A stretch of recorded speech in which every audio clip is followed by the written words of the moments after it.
आइए रुख करते हैं अब खबरों की ओर।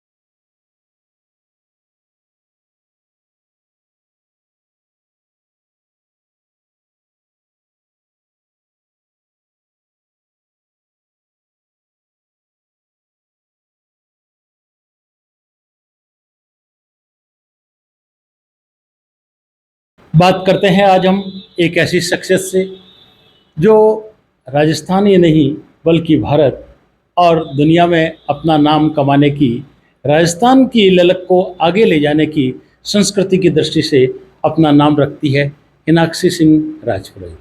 और जब बचपन की बात थी तभी से आप में हुनर था, लेकिन उस हुनर को यह आगे बढ़ा नहीं पाती थी। और हम बात करते हैं हिनाक्षी जी से कि जब बचपन में पहली बार आपको पुरस्कार मिला विद्यालय स्तर पर तो कैसा लगा? खम्मा गणी। मैं हिनाक्षी राजपूत लोक नृत्यांगना। पहली बार जब पुरस्कार प्राप्त किया तो वो 11वीं कक्षा की बात थी। 11वीं कक्षा में पहली बार पुरस्कार पाया। उस समय मिस पालिका अवार्ड मिला था। स्पेसिफिक डांस के लिए नहीं था, वो मिस पालिका जो है वो अवार्ड मैंने उस टाइम जीता था। और मिस पाली के लिए जब वो अवार्ड मैंने विन किया तो एक अलग ही खुशी थी, क्योंकि वो एक इच्छा थी। जो अपने कई बार जो प्रोग्राम्स होते हैं ना, मिस इंडिया और ये सब जब टैग देखते थे तो ऐसा लगता था कि मिस इंडिया का टैग है तो ये कैसे होता है, क्या होता है, हम भी कुछ उसके रिगार्डिंग अगर, तो वो पहला जो स्टेज था, जो चरण था, वो था मिस पाली का। तो मिस पाली का करने के बाद में जब अवार्ड मिला, घर गए, माता पिता को, जो पेरेंट्स को इस बारे में जानकारी मिली तो वो भी बहुत खुश हुए।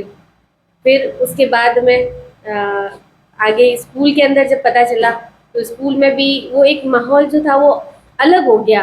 वो माहौल इस प्रकार से चलने लगा, कई बार पढ़ाई के साथ साथ में बातें घूम के और इसके अकॉर्डिंग आ जाती थी। पुरस्कार जीता है, प्राइज विन किया मिस पाली का, और मॉडलिंग भी स्टार्ट हो गई थी। जो वहाँ के जो लोकल थे तो कुछ मॉडलिंग्स के लिए भी ऑफर आने लगे थे, और कई जो है मारवाड़ी सॉन्ग्स होते थे, वीडियोस बनते थे, मूवीज़ बनती थी, उसके रिगार्डिंग भी जो है कॉल्स आने लग गए थे। तो अपने आप को कुछ एक अलग ही लेवल पे पा लिया था। तो उस समय फिर बालिया स्कूल से मैंने की थी, बालिया बालिका विद्यालय पाली से मैंने किया है अपनी एजुकेशन, तो वहाँ से मैंने किया था।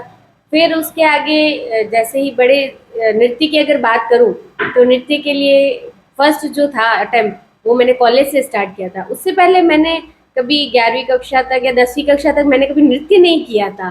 फिर नृत्य की एक ललक हुई कि हाँ मैं कर सकती हूँ शायद, तो वो भी मैंने शुरू किया। घर पे इस चीज़ के बारे में किसी को पता नहीं था कि मैं नृत्य करती हूँ।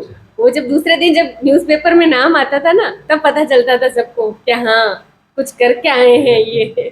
तो वहाँ से फिर कॉलेज से जब डांस स्टार्ट किया तो सीखा कहीं नहीं कभी, कॉलेज से डांस स्टार्ट किया, वहाँ से करते करते जो है जिला स्तर पे सिलेक्शन हुआ, फिर राज्य स्तर पे पहुँचे। तो जब राज्य स्तर पर गए तो वहाँ निश्चित रूप से एक अलग और खुशी होती है। जिले से जीतना भी कोई कम नहीं होता, और राज्य स्तर पर गए तो कैसा लगा? जीतना कम नहीं होता है, बट जैसे सीखा हुआ नहीं था, और हमारे साथ में ऐसे ऐसे डांसर्स थे जो प्रोफेशनल थे और हमने कभी सीखा नहीं था, तो मन में कहीं डर भी था, क्या होगा, कैसे होगा, कर पाएंगे या नहीं कर पाएंगे। तो वो चीज़ साथ में रहती थी तो कहीं ना कहीं एक नर्वसनेस जो थी वो भी आ जाती थी। बट वो नर्वसनेस होते हुए भी जब विन कर लिया तो वो एक अलग ही अचीवमेंट था। वो वहाँ किया। उसके बाद में मैंने एज अ टीचर भी किया है। मैं एक शिक्षिका भी रही हूँ, फर्स्ट ग्रेड शिक्षिका भी हूँ। मैंने एमए बीएड किया हुआ है। अच्छा अच्छा। जी। तो शिक्षिका के रूप में जब मैं विद्या भारती से जुड़ी, और विद्या भारती के स्कूल में जब मैंने फर्स्ट बार अपनी स्टूडेंट्स को मैंने जब परफॉर्मेंस करवाया और वो राष्ट्रीय स्तर पर जीत के आई, जो हमारे जैसा कि आज बाबा रामदेव की बीज है, तो उसी के बारे में भी बताना चाहूँगी। जो मेरा फर्स्ट डांस जो सिखाया हुआ था और जो मेरी विद्यार्थियों ने किया था, वो डांस था तेरा ताली नृत्य। वो तेरा ताली नृत्य विद्या भारती के कुछ रूल्स होते हैं, वहाँ म्यूजिक सिस्टम नहीं चलता है, बालिकाएं खुद ही गाती है। तो वो जो संगीत था बाबा रामदेव का, वो गाया भी बालिकाओं ने स्वयं था और नृत्य किया था, और वो राष्ट्रीय स्तर पर प्रथम होके आई थी उस समय। आज बाबा रामदेव जी का जन्मदिन भी है, बाबे की बीज है, और इस बीज के अवसर पर जब तेरा ताली की बात आती है तो तेरा ताली के बारे में भी दर्शकों को कुछ अगर आप बताएंगे कि उसमें जब नृत्य किया जाता है तो क्या खास बात होती है? तेरा ताली नृत्य जो है अपने राजस्थान के अगर अंदर उसको ले तो वो स्पेसिफिक बाबा रामदेव को डेडिकेट की जाती है। तेरा ताली नृत्य जो है उसकी एक स्पेशली होती है, वो बैठ के किया जाता है तेरा ताली नृत्य, और मंजीरों के साथ किया जाता है।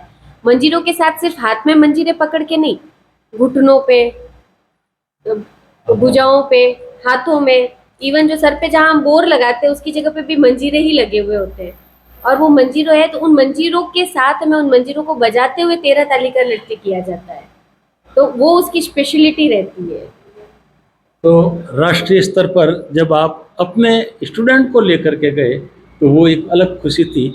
हमने सुना है कि आप अंतर्राष्ट्रीय स्तर तक भी राजस्थान की संस्कृति को लेकर के गए हैं, उसके बारे में भी हम हमारे दर्शकों को बताना चाहेंगे। जी, अंतर्राष्ट्रीय स्तर पर मैं अभी तक सिंगापुर जाके आई हूँ। सिंगापुर में भी वहाँ एक प्रतियोगिता थी अपनी अपनी कला को लेकर, संस्कृति को लेकर। तो सिंगापुर के अंदर चाइनीज़ और जो अपने साउथ इंडियन है, तमिलनाडु के साइड के साउथ इंडियंस, उनकी ज़्यादा जो है स्पेसिफिक ही रहता है वहाँ पे। सिंगापुर में सेकेंड लैंग्वेज भी तमिल को जो है वैलिड किया जाता है, हिंदी नहीं होती बट तमिल होती है वहाँ पर। तो वहाँ पर जब गए और सब अपनी संस्कृति को लेकर आए, और उस संस्कृति के अंदर जब राजस्थानी मैं गई, मैंने पोशाक ही पहना हुआ था अपना, तो पोशाक पहना हुआ सबसे पहले तो सबकी नज़रें मेरी तरफ आई, ये क्या है, वो सबको कुछ अलग लगा वहाँ पर कि ये क्या पहना है इन्होंने, ये क्या चीज़ें, बोर पहना हुआ है, पोशाक पहनी हुई है, चूड़ा पहना हुआ है। आज रामदेव जी का दिन भी है, जन्मदिन भी है, और आप बहुत अच्छा नृत्य इसके ऊपर करती है। निश्चित रूप से नृत्यांगना गाने में अगर होशियार होती है तो उसके भाव और अच्छे आ जाते हैं। हम ये चाहेंगे कि तेरा ताली का रामदेव जी का भजन अगर आप थोड़ा सा गा करके हमारे दर्शकों को बताएं तो और खुशी हो। वैसे गाती तो नहीं हूँ मैं, इच्छा होती है, बट इतनी कहते हैं भगवान सारे गुण एक में नहीं देते हैं, तो संगीत इतना अच्छा नहीं है। बट फिर भी जो है आज अगर बाबा का दिन है तो हरे हे रूणी चेरा धनिया जमाल जीरा कवरा माता मीना देरा लाल रानी नितळरा भतार मारो हेलो सुनो नी रामा पीर जी हो, मारो हेलो सुनो नी रामा पीर जी।